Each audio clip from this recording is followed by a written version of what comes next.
છેલ્લા ઘણા સમયથી સ્વામિનારાયણ સંપ્રદાયના સાધુઓના અનેક એવા વિડીયો પણ વાયરલ થાય છે સોશિયલ મીડિયામાં. તેના વિશે તો વાત કરતા આવ્યા જ છે. એટલું જ નહીં, ક્યાંક ને ક્યાંક સ્વામિનારાયણ સંતોનો બફાટ પણ આવતો હોય છે. પરંતુ હવે ફરી એક વખત દ્વારિકાધીશના જે રાજાધિરાજ છે એમને જે લઈને એક ટિપ્પણી કરવામાં આવી છે અને અત્યારે હાલ આ જે ટિપ્પણીને લઈને માલધારી સમાજ રોષે ભરાયો છે.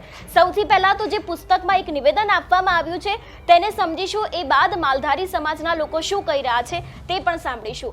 જો વાત કરવામાં આવે, આ પુસ્તકનું એક પેજ છે અને અહીં ગોપાળાનંદ સ્વામીની વાતો કરીને આ પુસ્તક છે, જેની અંદર આ જે એક કહી શકાય કે ફકરો લખવામાં આવ્યો છે અને ખાસ કરીને આની અંદર જ વિવાદાસ્પદ નિવેદન આપવામાં આવ્યું છે. સૌથી પહેલા તો વાંચી કે શું લખવામાં આવ્યું છે. સ્વામી, મારા કુટુંબીઓ કુસંગી છે અને દ્વારિકાની યાત્રાએ જવાનું કહે છે, તેનું મારે કામ કેમ કરવું?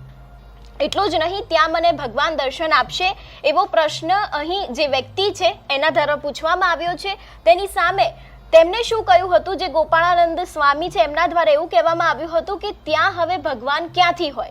જો તમારે પ્રત્યક્ષ ભગવાનના દર્શન કરવા હોય તો વડતાલ જાઓ, ત્યાં શ્રી સ્વામિનારાયણ ભગવાન તમારા મનોરથ પૂર્ણ કરશે.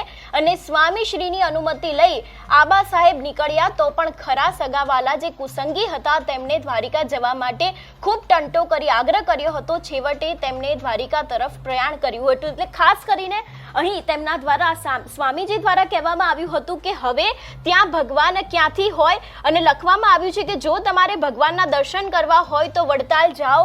એટલે સૌથી પહેલો સવાલ તો એક એ જ થાય છે કે આ સ્વામિનારાયણ સંપ્રદાયના સાધુઓને કોને અનુમતિ આપી છે કે આ મંદિરમાં ભગવાન છે, આ મંદિરમાં ભગવાન નથી એવી ટિપ્પણી કરવાનો કોઈને અધિકાર નથી. દરેક લોકોનો આ સનાતન ધર્મ છે, દરેક લોકોનો હિન્દુ ધર્મ છે. તેમ છતાં પણ અવારનવાર સનાતન ધર્મના જેટલા પણ લોકો હોય છે, જેટલા પણ ભગવાન હોય છે, એ લોકો ઉપર સ્વામિનારાયણ સંપ્રદાયની અનેક વખત ટિપ્પણીઓ સામે આવે છે. અને ફરી એક વખત રાજાધિરાજનું જે મંદિર છે દ્વારકા, એમાં ભગવાન ક્યાંથી હોય એવી વધુ એક ટિપ્પણી સામે આવી છે.